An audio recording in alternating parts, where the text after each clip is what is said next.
कक्षा नवमी खंड अवस विषय हिंदी। और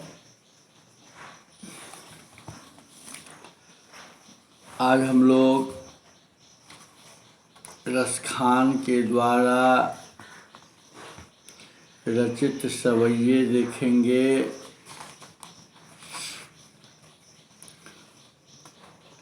इससे पहले हम लोगों ने कबीर और लरजद को देखा है।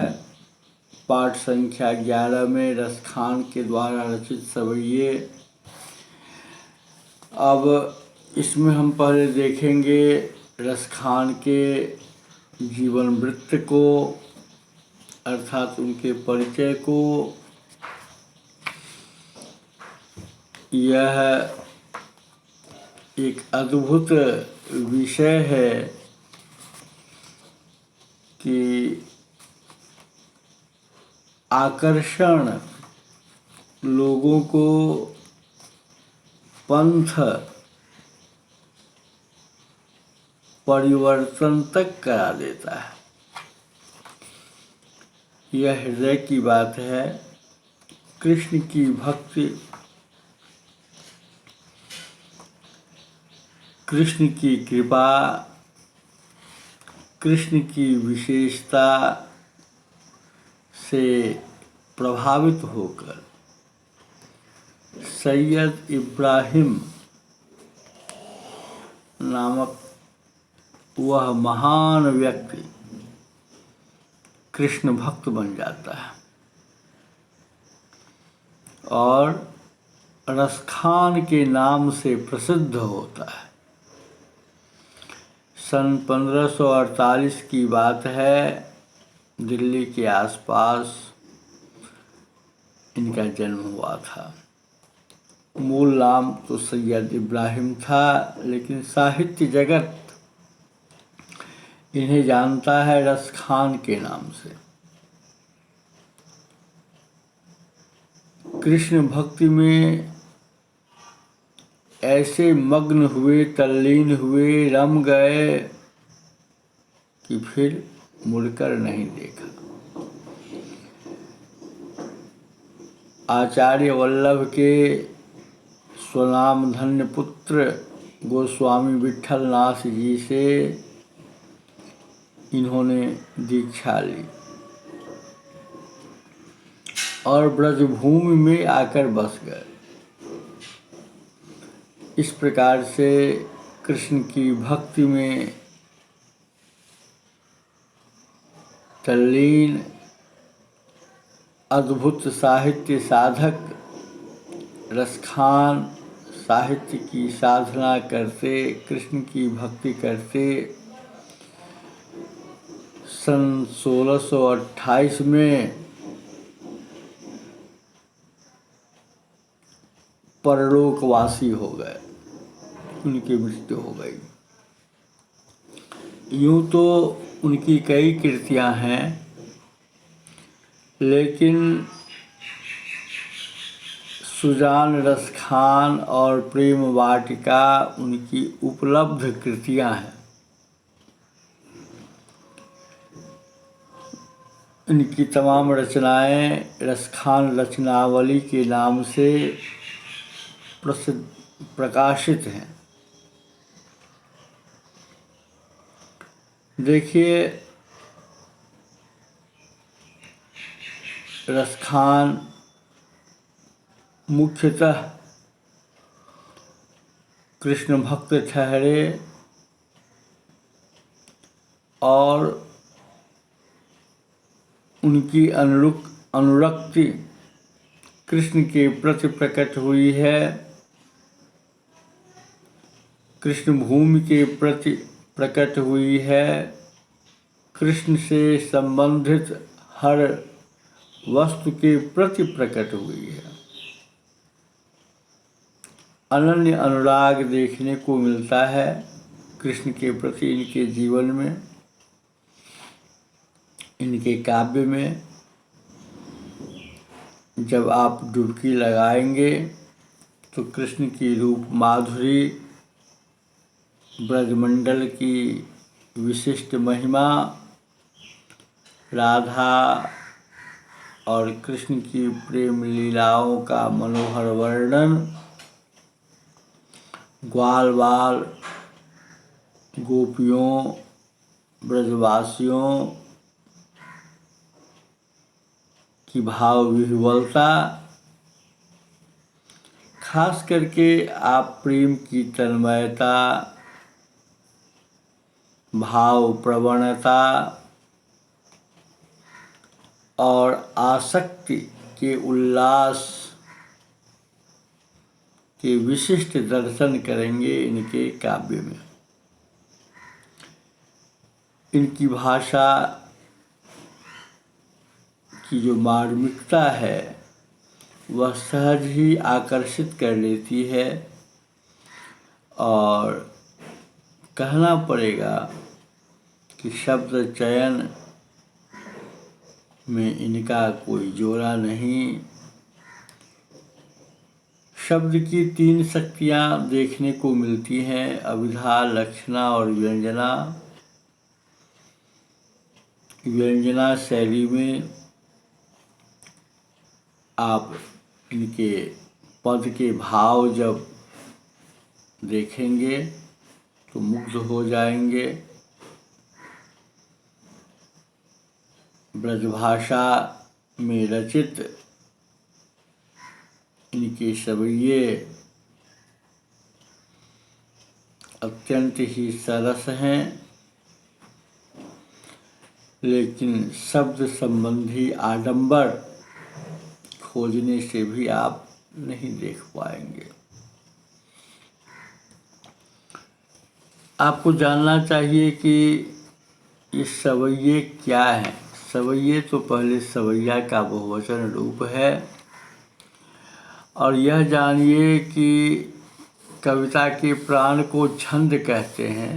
कविता रचना विधान को छंद कहते हैं, जिसमें मात्रिक छंद, वर्णिक छंद और मुक्त छंद होते हैं। यह जो सवैया है यह वर्णिक छंद है। इसमें वर्णों की गणना होती है।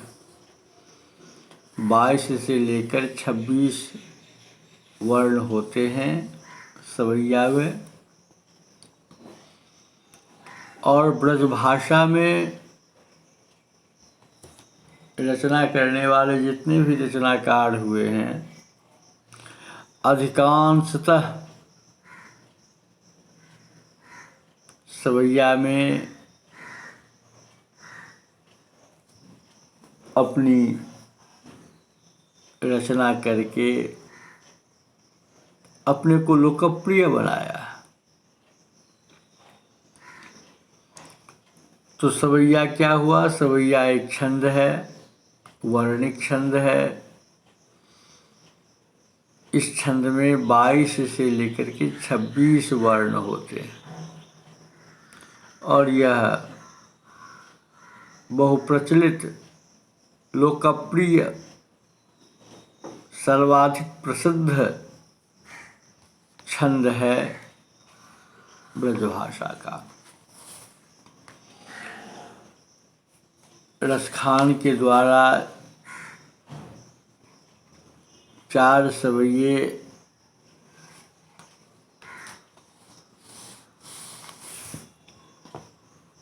इसमें संकलित है।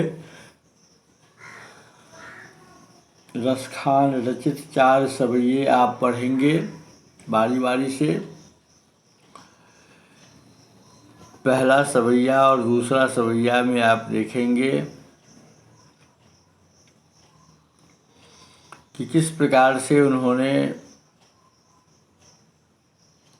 अपनी अनन्य भक्ति, समर्पण भाव, भक्ति कृष्ण के प्रति, कृष्ण भूमि के प्रति दिखाई है।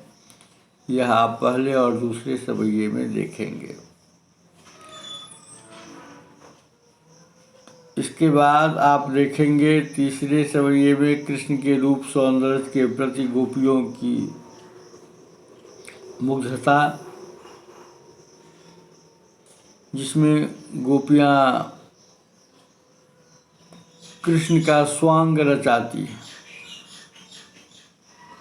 रूप धारण करती है, रूप धारण कर लेना चाहती है, लेकिन मुरली को धारण नहीं करना चाहती। चौथे सवैये में आप देखेंगे कि किस प्रकार से कृष्ण की मुरली की धुन और उनकी मोहक मुस्कान का जो अचूक प्रभाव है वह प्रकट हुआ है। और साथ ही आप गोपियों की व्यवस्था भी देखेंगे। तो अब देखिए, पहला जो सवैया है उसमें क्या कहते हैं, रसखान। मानुष हों तो वही रसखान, बसों ब्रज गोकुल गाँव के ग्वारन। जो पशु हों तो कहा बस मीरो, चलो नित्यानंद की धीनु मझारन। पाहन हों तो वही गिरि को जो कियो, हरि छत्र पुरंदर धारन। जो खग हों तो बसीर करो, मिलिकाल इंदकूल कदम्ब की डारन। पहला सवैया। मानुष का अर्थ हुआ मनुष्य,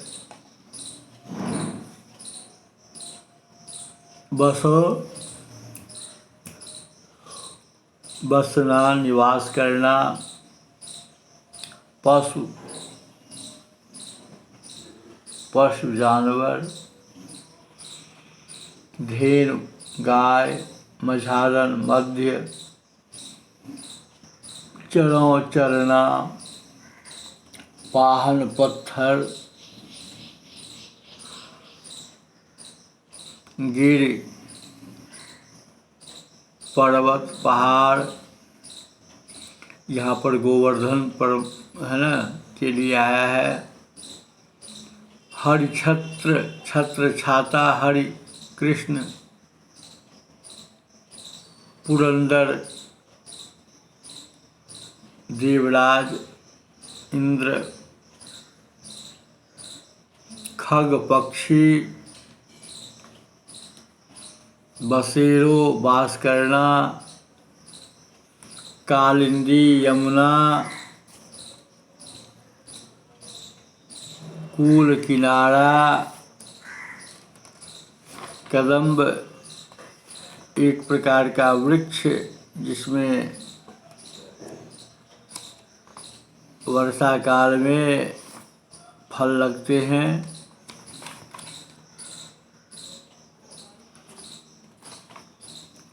डारन डालियाँ।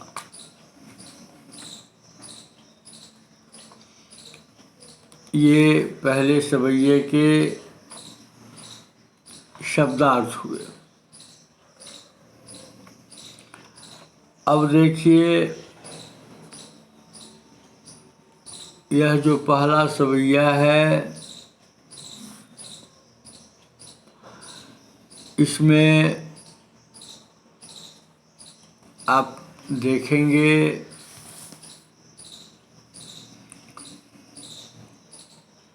रसखान की भक्ति को। किनके प्रति? कृष्ण के प्रति और कृष्ण की भूमि के प्रति। कृष्ण भूमि मतलब जहाँ जहाँ कृष्ण ने लीला की, जहाँ जहाँ कृष्ण ने क्रीड़ा की, ग्वाल बाल के साथ, गोपियों के साथ, राधा के साथ। आप इसे देखेंगे, महसूस करेंगे और आप इतने तल्लीन हो जाएंगे कि आप भूल जाएंगे कि आप अपने घर में हैं, अपने मोहल्ले में हैं, अपने शहर में। आप महसूस करेंगे हम कृष्ण की लीला देख रहे हैं ब्रजभूमि में। ऐसी तल्लीनता, ऐसी भक्ति, ऐसा आकर्षण। अब देखिए, हिंदू धर्म में पुनर्जन्म की मान्यता है। आत्मा अजर है, अमर है, परमात्मा का अंश है। अर्थ, धर्म, काम, मोक्ष, ये 4 पुरुषार्थ हैं। अर्थ, धर्म, काम यहाँ तक तो लोग प्राप्त कर लेते हैं। मोक्ष सबसे संभव नहीं है, बिरले कोई लाखों में एक जो स्थितप्रज्ञ होते हैं, माया मोह ममता से मुक्त होते हैं, ईश्वर की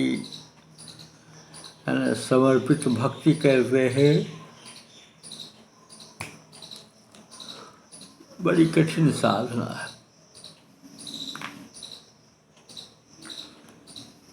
तो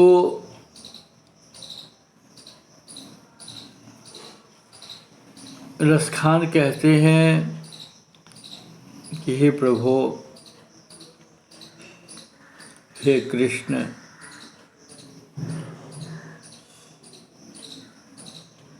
मेरा अगला जन्म किस योनि में होगा यह तो मैं नहीं जानता,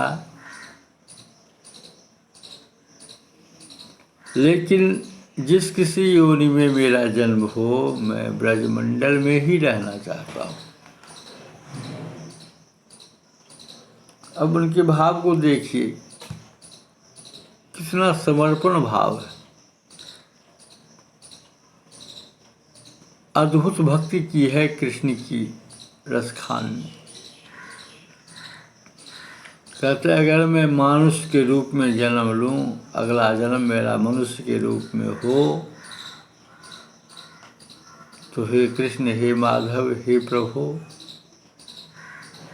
ब्रजमंडल में ही मेरा वास हो, ब्रजभूमि में ही मेरा वास हो, यही मैं जन्म लूं। और गोकुल में ग्वाल वालों के बीच बसूं, निवास करूं।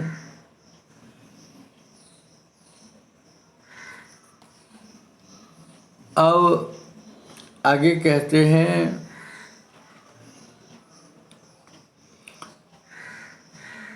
कि हे प्रभु,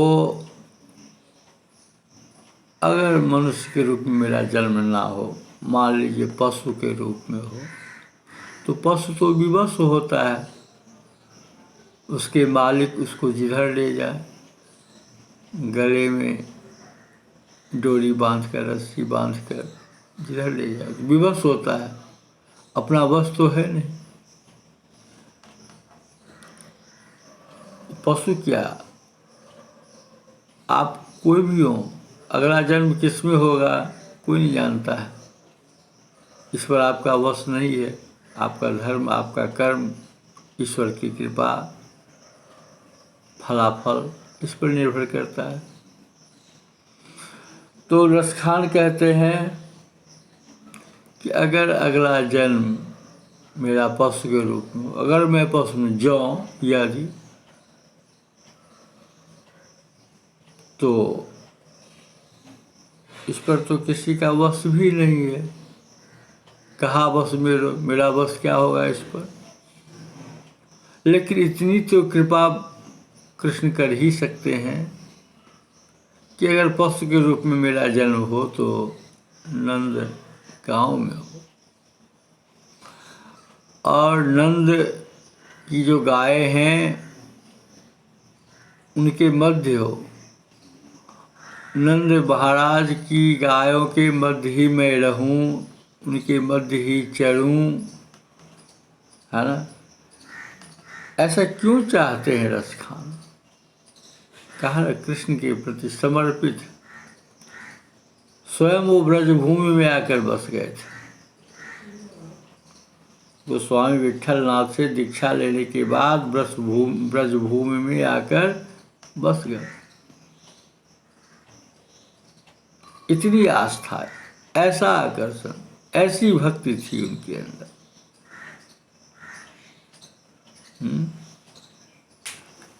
तो वो कहीं नहीं जाना चाहते हैं, वो धन्य होना चाहते हैं कृष्ण की लीला भूमि में ही अपने को पाकर, है ना। जहाँ जहाँ कृष्ण की चरण धूलि पड़ी, बस वहीं वहीं वो रहना चाहते हैं और कहीं नहीं जाना चाहते। तो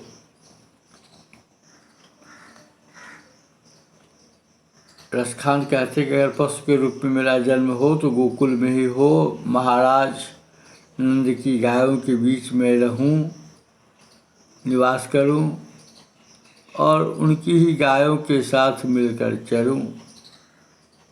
नंद बाबा की गायों के बीच रहूं, चरूं। अब पाहन हो तो वही गिर को जो हरि क्यों हरि छत्र पुरंदर धारण। पाहन हो, पाहन मतलब पत्थर, जड़, लेकिन पत्थर भी बढ़ता है। भूगोल जब आप गहराई से पढ़ेंगे तो पाएंगे उसमें भी वृद्धि होती है।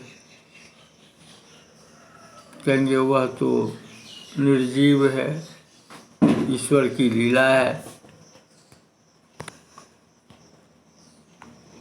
तो रसखान कहते हैं कि अगर मेरा अगला जन्म पत्थर के प्रति हो तो हे प्रभु,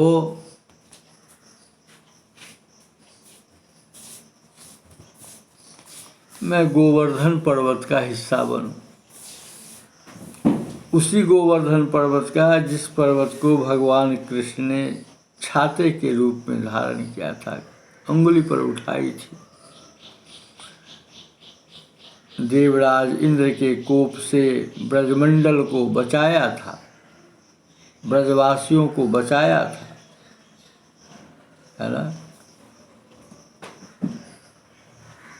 कहा जाता है कि लोग वर्षा के लिए इंद्र की पूजा करते थे। कृष्ण ने कहा कोई जरूरत नहीं, छोड़ दी ब्रजवासियों ने इंद्र की पूजा। कुपित हो गए देवराज, वरुण देव को आदेश दिया वर्षा करो, भूमंडल ये ब्रजमंडल को डुबा दो। लेकिन यतो कृष्ण ततो जय, जहाँ कृष्ण है वही जय है। यतो धर्म ततो जय, जहाँ धर्म है वही जय है। तो कृष्ण ने गोवर्धन पर्वत को ही उठा लिया अपनी उंगली पर। पूरा ब्रजमंडल इंद्र के कोप से बच गया, बाल बांका भी नहीं हुआ, कुछ नहीं बिगड़ा। तो रसखान कहते हैं कि अगर पत्थर के रूप में मेरा जन्म हो अगला, तो मैं गोवर्धन पर्वत का हिस्सा बनूं हे प्रभु। और यदि मेरा अगला जन्म खग के रूप में हो, चौ खग हों तो बसेरो करो मिलिकाल निकूल कदम्ब की डारन। अगर पक्षी के रूप में मेरा जन्म हो तो यमुना के किनारे जो कदम्ब का पेड़ है उसी पेड़ पर मेरा बसेरा हो, जहाँ कृष्ण लीला करते थे। उस कदम्ब की डाली पर बैठकर झूलते थे, झुरमुट में छिपकर बांसुरी बजाते थे, है ना। तो उसी कदम्ब के पेड़ पर मेरा वास हो, जिसके नीचे कृष्ण महारास रचाया करते थे, क्रीड़ा करते थे। ऐसी भक्ति है, ऐसा समर्पण है। तो कृष्ण के प्रति, कृष्ण की लीला भूमि के प्रति, कृष्ण की प्रत्येक वस्तु के प्रति, ब्रजमंडल के जीव जंतु के प्रति रसखान का अद्भुत अनुराग प्रकट हुआ है और वो अपने को कृष्ण चरण शरण में समर्पित, उनका समर्पण है कृष्ण चरण शरण समर्पण, हर हाल में, और कुछ नहीं। अब अगर आपसे पूछ दे, बताइए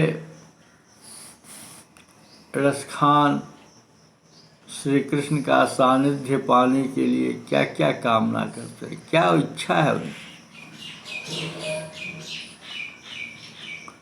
श्री कृष्ण का सानिध्य पाने के लिए वो अगला जन्म भी ब्रजमंडल में ही चाहते हैं, चाहे जिस योनि में उनका जन्म हो, मनुष्य के रूप में हो, पशु के रूप में हो, खग के रूप में हो, पत्थर के रूप में हो, जिस रूप में हो, ब्रजमंडल ही वो चुनते हैं और कहीं नहीं। इतना बड़ा विश्व, लेकिन ब्रजमंडल। अब देखिए, अगर वो मनुष्य के रूप में जन्म लेंगे तो कहाँ, तो भी ब्रजमंडल में। ग्वाल बालों के साथ रहना, पशु चलाना, महाराज नंद की गायों को चलाना, है ना। मनुष्य हो तो ब्रजमंडल में, पशु हो तो ब्रजमंडल में, पत्थर हो तो ब्रजमंडल में, गोवर्धन पर्वत पर पक्षी हो तो ब्रजमंडल में, यमुना के किनारे कदम्ब पेड़ पर बसेरा हो। तो यह जो उनकी कामना है, कृष्ण के प्रति उनकी समर्पित भावना को, है ना, आप देखते हैं।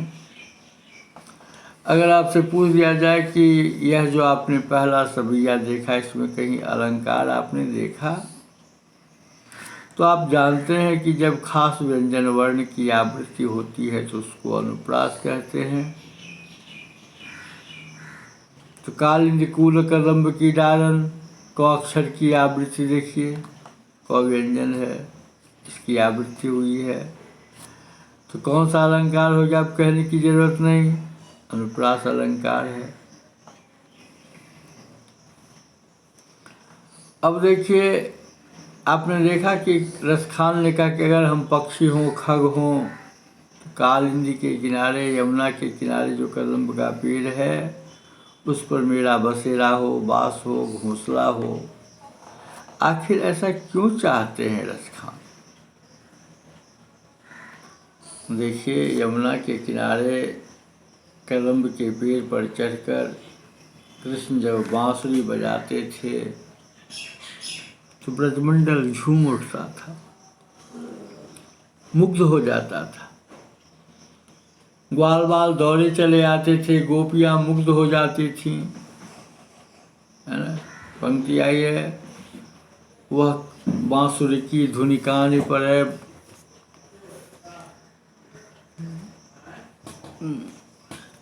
ना।